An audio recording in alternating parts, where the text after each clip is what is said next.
Chapter 19.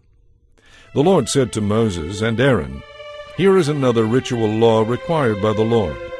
Tell the people of Israel to bring you a red heifer that has no physical defects and has never been yoked to a plow. Give it to Eleazar the priest, and it will be taken outside the camp and slaughtered in his presence. Eleazar will take some of its blood on his finger and sprinkle it 7 times toward the front of the tabernacle. As Eleazar watches, the heifer must be burned, its hide, meat, blood, and dung. Eleazar the priest must then take cedar wood, a hyssop branch, and scarlet thread and throw them into the fire where the heifer is burning. Then the priest must wash his clothes and bathe himself in water. Afterward he may return to the camp, though he will remain ceremonially unclean until evening.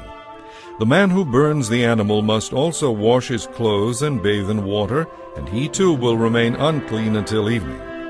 Then someone who is ceremonially clean will gather up the ashes of the heifer and place them in a purified place outside the camp. They will be kept there for the people of Israel to use in the water for the purification ceremony. This ceremony is performed for the removal of sin. The man who gathers up the ashes of the heifer must also wash his clothes, and he will remain ceremonially unclean until evening. This is a permanent law for the people of Israel and any foreigners who live among them. All those who touch a dead human body will be ceremonially unclean for 7 days. They must purify themselves on the 3rd and 7th days with the water of purification, then they will be purified. But if they do not do this on the 3rd and 7th days, they will continue to be unclean even after the 7th day. All those who touch a dead body and do not purify themselves in the proper way defile the Lord's tabernacle and will be cut off from the community of Israel.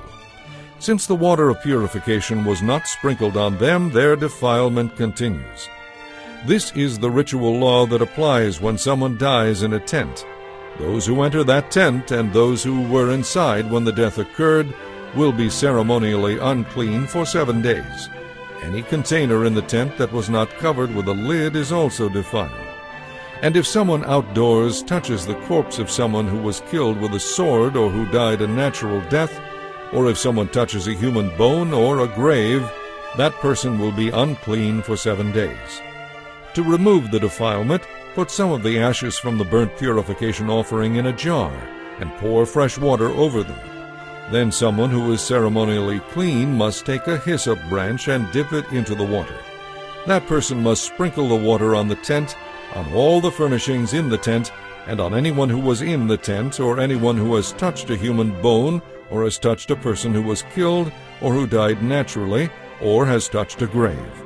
On the 3rd and 7th days, the ceremonially clean person must sprinkle the water on those who are unclean.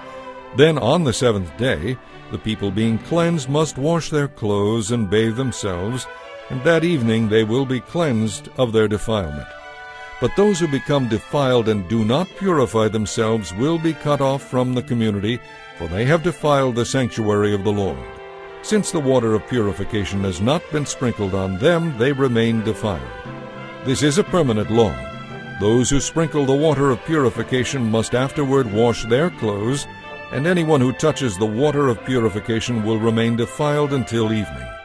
Anything and anyone that a defiled person touches will be ceremonially defiled until evening.